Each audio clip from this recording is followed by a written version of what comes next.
The Detroit Tigers break their losing streak with a huge offensive explosion, just as we all predicted. All today on Locked On Tigers.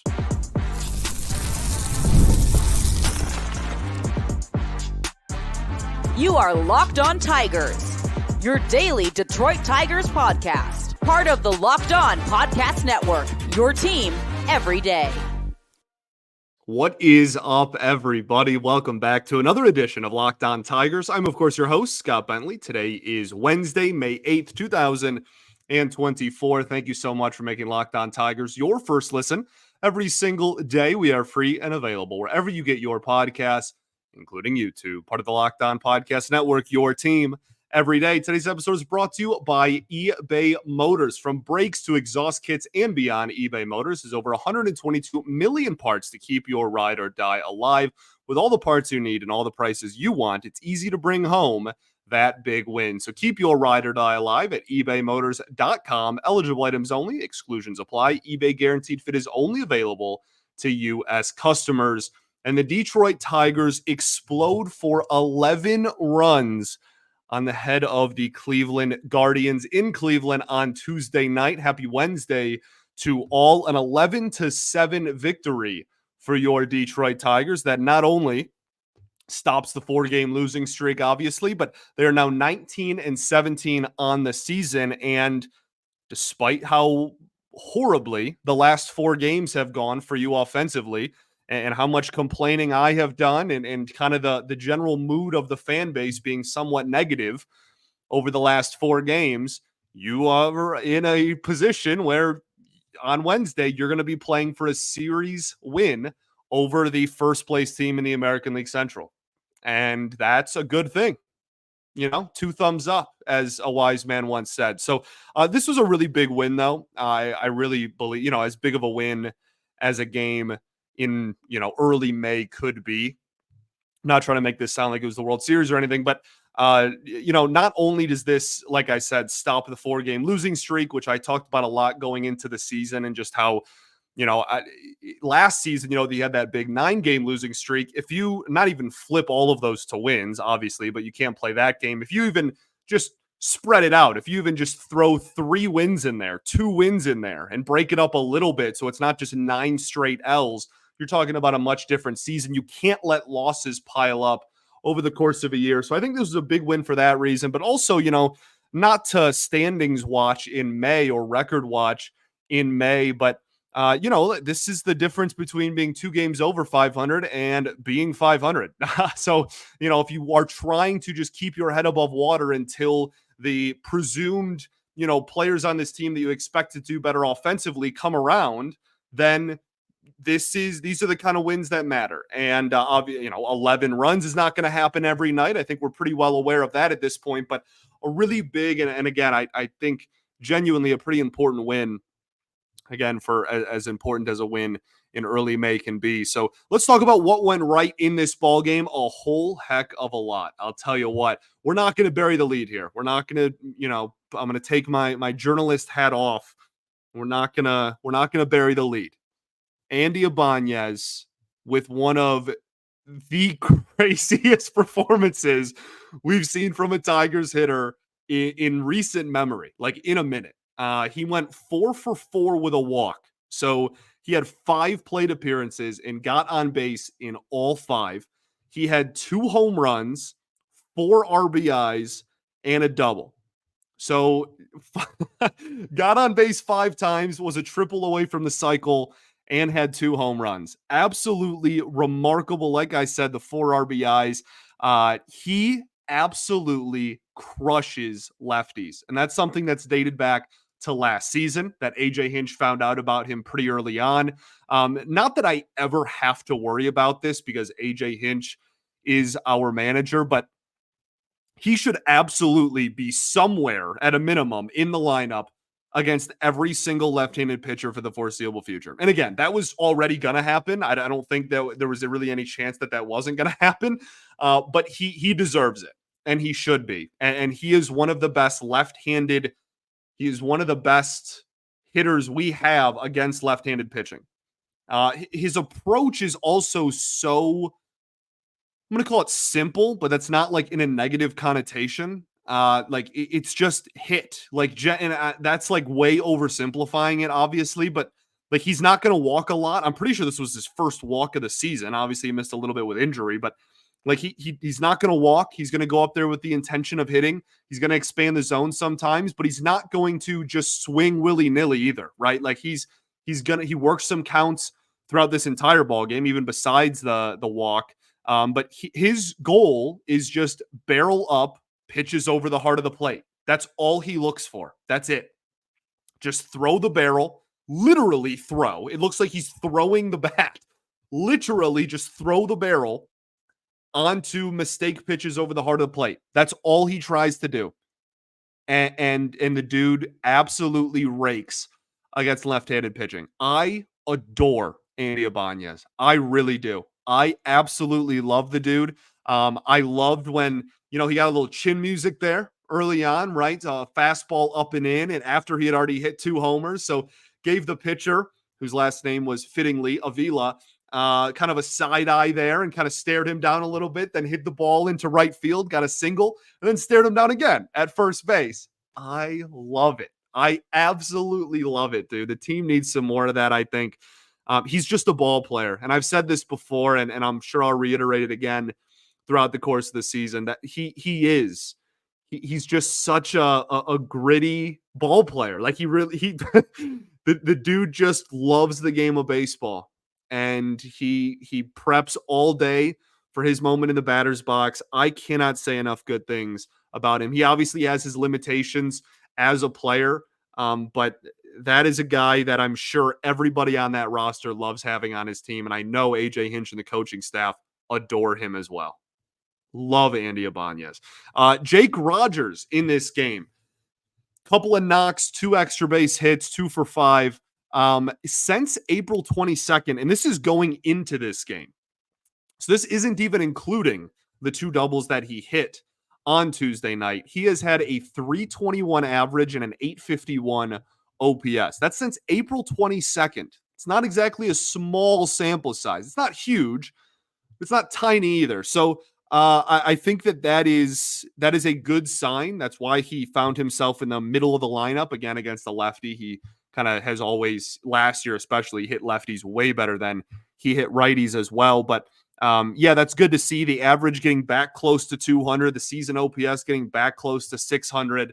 It was just, and I know that's like, seems like I'm celebrating a very small, like ridiculous kind of thing there, but again, that's a couple weeks now of him hitting the ball really well, and he just got off to such a slow start, like most of this roster did, unfortunately.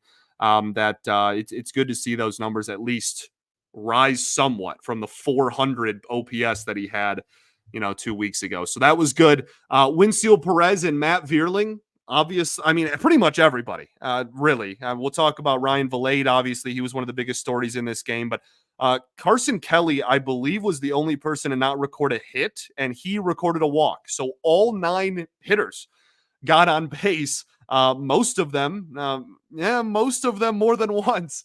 It was an offensive parade, and that Logan Allen stuff did not look good. That was, we'll talk about Kenta Maeda later. His stuff looked pretty brutal as well, but Logan Allen was featuring a whole lot of nothing, man. A lot of balls over the heart of the plate, not a lot of 89, 90 down the heart of the plate, not a lot of movement on any of his pitches. His changeup was pretty ineffective. Just a rough day at the office for him, and that is a good thing for your Detroit Tigers. So let's keep it going. We got a few more things to talk about. A lot went right in this ball game, and really only one huge glaring issue was really a factor in this one. We'll talk about all of that right after this.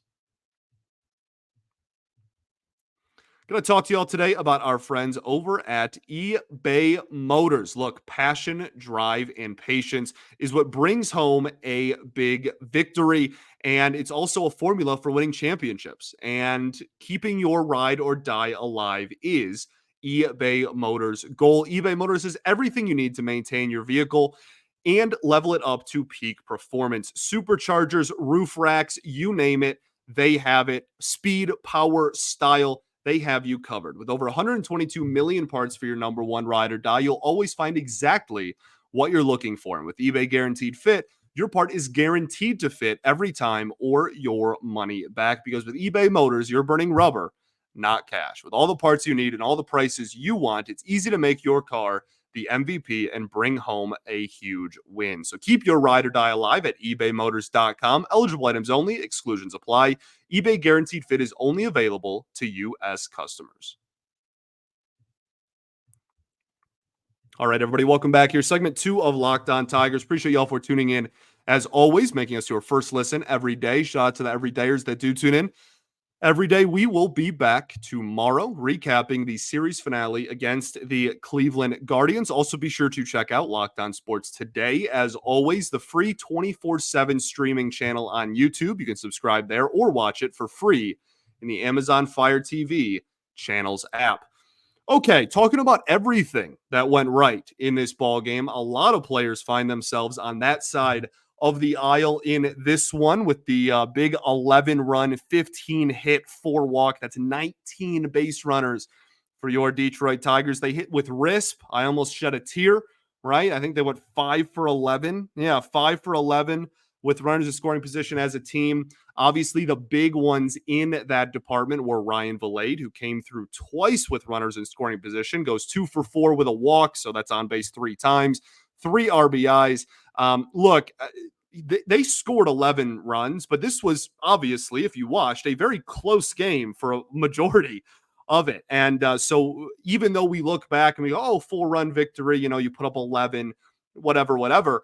Ryan Vilade, both of those were huge moments, right? Tie ball game in one. Like those were very, very big moments that he came through, and that's not for nothing, man. And we'll talk a little bit about him and just kind of the moment of his first major league hit and whatnot at the end of the show. But just a really, really cool moment. And it also was cool in the sense that it was hugely beneficial to the team. So great day at the office, obviously, for Vilade. We talked Perez and Vierling before. Matt Vierling is, he has struggled mightily with runners in scoring position over the last couple of years. And like his RISP stats are just not what his season stats are. And seeing him come through in a big moment there with the runners in scoring position, driving in some runs, made me smile a little bit. Good to see, especially for a guy that is apparently going to be the 3-hitter going forward. It's an AJ Hinch lineup. It won't be going forward, but he has been the 3-hitter for the last few games. And so seeing him actually come through with runners in scoring position made me kind of, took some pressure off of my shoulders, lightened the weight on my shoulders. I kind of sighed of relief there a little bit. So offense was obviously the story of this one. We could go through every single player if you really want me to, but those were kind of the highlights in my eyes. I thought that everybody, clearly the approach worked. And this wasn't one of those games, and I want to give the team credit for this. This wasn't one of those games where the starter was really bad, and so they rocked the starter, and then the bullpen came in and they didn't score the rest of the game, right? They rocked the starter, they rocked the first, They scored off the first dude out of the pen. They scored later in the outing as well, later in the game as well. 7th, 8th inning, put up 3 runs. Like, just being able to consistently apply pressure and not just completely let off the pedal is something that they have really, really fallen victim to a lot this season. Get out early, right? They actually score a decent amount in the first inning and then just completely, that's it. And so I think that applying the pressure throughout the game was something I appreciated as well. The defense in this outing I thought was really solid too. And that's something that I'm going to give credit for. Javi Baez obviously offensively is brutal. We don't have to go down that road. We're talking about a big win. He did have an RBI in this one. The other 4 at-bats I didn't think were very good. But say what you will about the offense, it's probably true. He can't hit. That's just really what it comes down to. But he put on a defensive clinic in this ball game. Genuinely, I know he missed the barehanded play or whatever. I don't care. Like, he turned multiple double plays, 2 or 3 in this game, and absolute perfect throws, cannon of an arm on display, wonderfully. absolutely wonderfully. Textbook footwork around the base as well. Was masterful. Great base running. Well, actually, I'm jumping the gun there. We'll talk about that in a second. There was also another play where he fielded the ball and went to third on a ground ball, got the lead runner instead of just taking the easy out at first base. He's done that twice now in 2 games. Wonderful. Absolutely wonderful. And I thought that the team defense was good kind of all around. The wind made it interesting in the outfield a couple of times on some fly balls. But I really did think that the team played sound defense. And outside of that ridiculous like 10 or 14 game stretch there at the end of April, the defense was really good at the beginning of the year and has been really good in May. It's just for whatever reason at the end of April, it was the worst thing I've ever seen. So hopefully that's a trend that continues. Base running in this game, we talked about it a little bit there. Javi with the fantastic heads up base running to get to third base on his steal. Beautiful. And that's like, again, like the things he again can't hit. That is true. I'm hoping that we're not going to get 500 OPS for him out of this season, but it's not out of the realm of possibility. There's going to be conversations about DFAing him and getting rid of him as the season goes along. All of that is true. But has ran the base as well and has played good defense this year for whatever that is worth to you, which I know to a lot of people is not very much. Jake Rogers with a fantastic heads up base running play in this game as well. The broadcast did a great job. Simo again of pointing this out. But I completely agree with him. There's a play, slower grounder hit to third base, hit to J-Ram, and he was playing really far back. And Jake Rogers noted that he was playing really far back and realized that he had enough time to still advance to third base. And I thought that that was a really, really smart heads-up play by him. The other big bullet point in this game for things that went right. The offense is going to be the headliner and the obvious one. The bullpen, whatever credit you give them for this outing, it's not enough. We talked about this ad nauseum last year. The shiny, stories that come out about bullpen are always about when you have a lead, not giving it up. And that's very true. That is a bullpen's probably most important job. But the most unsung job, right? The unsung hero of bullpens, the job that they have that they don't get enough credit for and that people don't talk about nearly enough, in my opinion, is putting, the bubble gum on a broken pipe and like just stopping the bleeding, putting the tourniquet on. Like that is so important. And they did that wonderfully in this game. Absolute nails from everybody. Tyler Holton, 3 innings, 2 hits, no earned runs, no walks, 3 strikeouts. Alex Fido, 2 innings of perfect ball with a strikeout. Andrew Chafin, 1 inning, 1 hit. Absolute nails. Alex Lang, I loved going to Lang there. 4-run game. You got a little bit of wiggle room, but it's still higher leverage. 1 inning, no hits, no runs, 1 walk, no strikeouts, 0.68 ERA on the season. I actually love no strikeouts here because, again, he is not afraid of contact. He is not going, okay, I have to get every single person to chase now. And that's when he walks everybody under the sun. And I know he's still a walk in this game. It's never going to be perfect with him. That's just how the type of ball player he is. You're gonna have to live with it a little bit, but I love this newfound, I'm okay filling the strike zone with sinkers sometimes because I know they're at least going to be strikes. And guess what? It moves 8 feet. No one can square up his sinker. Yes, throw it in the strike zone. That's why you have a sub 0.7 ERA on the season. Just loved everything about this bullpen outing. Tyler Holton, fantastic, man. Like that is 3 innings of no run ball. Obviously the huge lefty heavy lineup. Fantastic. And like his last couple of outings had been a little rougher. This was such a return to form, such great command, dotting his fastball. That's what makes him so good. His fastball command. That's what makes a lot of people good, but him specifically, right? He doesn't have overpowering stuff, but slider low and away to lefties and fastball command is life for him. And that is, just such a what on the table performance, man. Like that is so important for him to not only go shutout, but to give you 3 innings. I can't say enough good things. Alex Fido going multiple innings against such a lefty heavy lineup when you're a slider throwing righty, and to walk out of it with 2 perfect innings under your belt. Beautiful. Alex Fido's ERA on the season is now 2.35. Wonderful. And we've already talked about the other ones. I've sung the praises of Chafin so many times. Can't say enough good things. This was Such an important and huge performance by the Tigers bullpen. Okay, I'm out of breath. That was really, I really got into it there, but I'm just so passionate about how good the bullpen was in this ball game. Let's keep it rolling. We got really only one player on the side of things that went wrong in this ball game, and then we're going to talk about stuff. We will do all of that right after this. Going to talk to y'all today about our friends over at Prize Picks. Look, Prize Picks, we've talked about it a lot. It is some of the most fun ways to get in on all of the action that sports has to offer. You don't miss your chance to add your favorite players from the diamond, obviously with baseball season in full swing, to your Prize Picks entries, whether it's strikeouts, that's my personal favorite, just more or less on certain starting pitchers' strikeout totals. But you can do RBIs, first inning runs, take your pick of more or less and win big with Prize Picks. You can also get in on all the playoff action in the NHL and NBA as you and the world's best players take the game to a whole new level during basketball's postseason. Again, so much fun.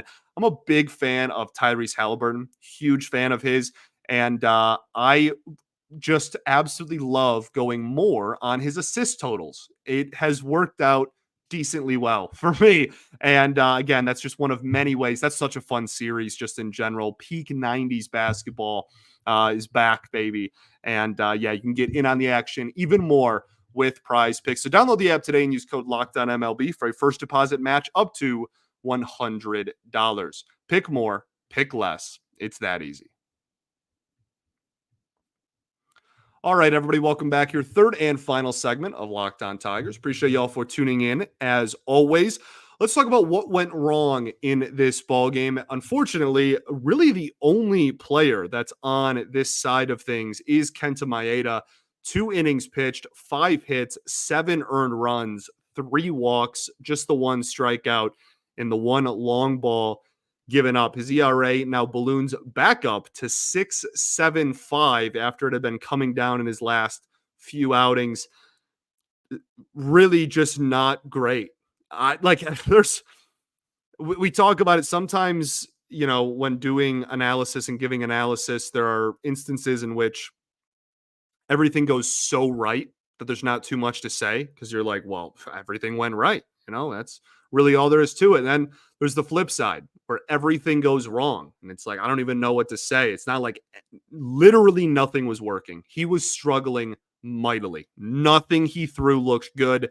That was one of, and I'm not trying to like pile on here, but that was legitimately one of the worst outings a Tigers pitcher has had, I think, this season, just in terms of like how good the stuff coming out of the hand looked. It was because it didn't. The fastball, just in general, is not nearly good enough to be located that poorly. The slider did absolutely a whole lot of nothing today.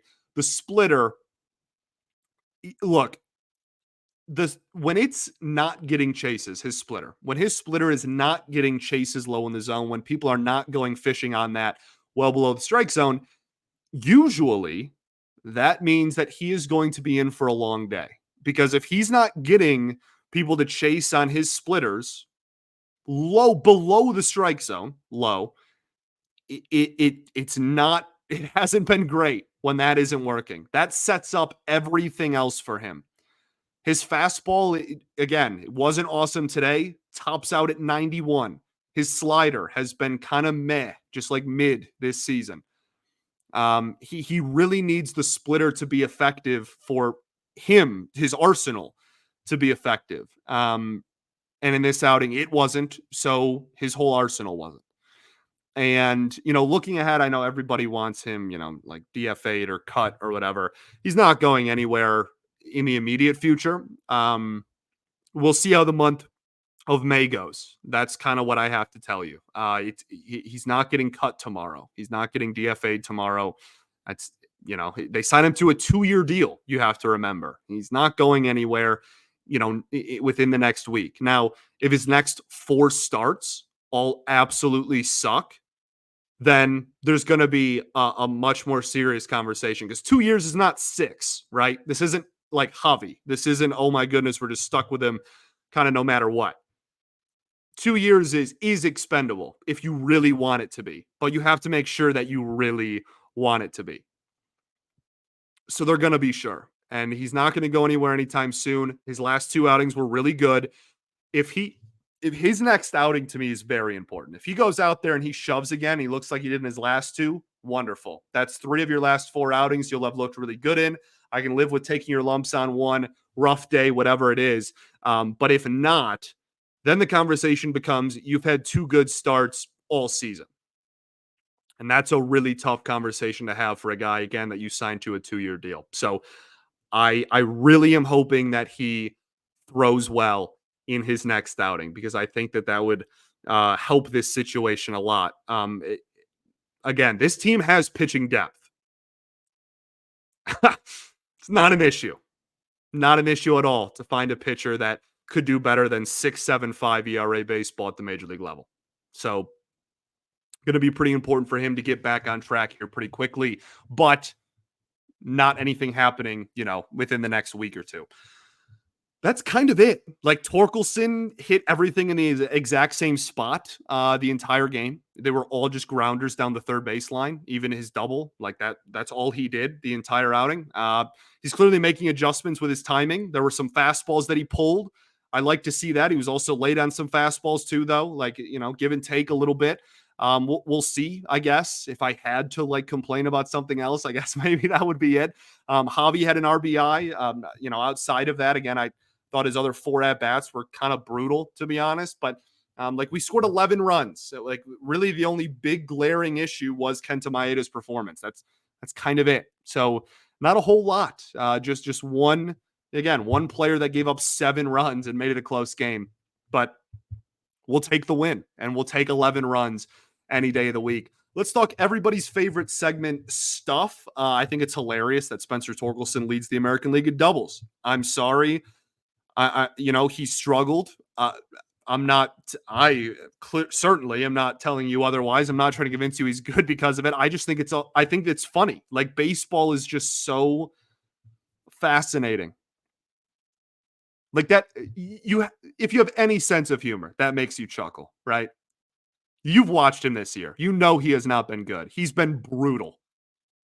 He has not been good at all. And yet he leads, not even tied now after tonight, leads the American League, stands atop by himself, stands alone, leads the American League in doubles. That's objectively funny if you just let yourself laugh a little bit. We'll see. Obviously, we're waiting for him to, or hoping rather, that he makes some adjustments and gets better. 7 runs in our last 4 games. The Tigers, before this outing, had 11 tonight, because that's what the Tigers do. Thought that was kind of funny as well. Also infuriating and frustrating come to mind, but funny maybe. The one thing I want to mention, and somebody tweeted this, and I don't remember who, so I apologize if it was you. I wish I could give you credit. Wouldn't it have been really nice to have Joey Wentz on the mound in this game, though? Like, did you ever think you'd be saying that? I was on the phone with a buddy of mine at one point, and he said that, and I was like, whoa, that's kind of true. And I think there's a lot of people that would have been surprised with that mindset going into the season. But this is a lefty dominated Guardians lineup, and he can go multiple innings, and he has a sub-1 ERA. It honestly felt like the perfect situation for Joey Wentz to pitch in. And again, obviously the bullpen did great, didn't give up a single run.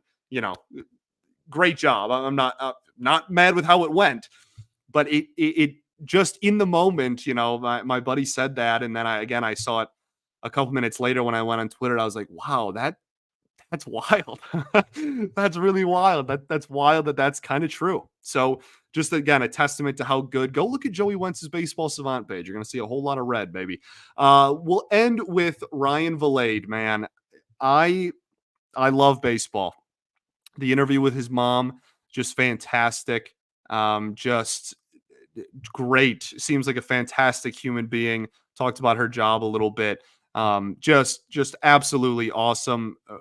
His mom and his nana, he was calling her his grandmother.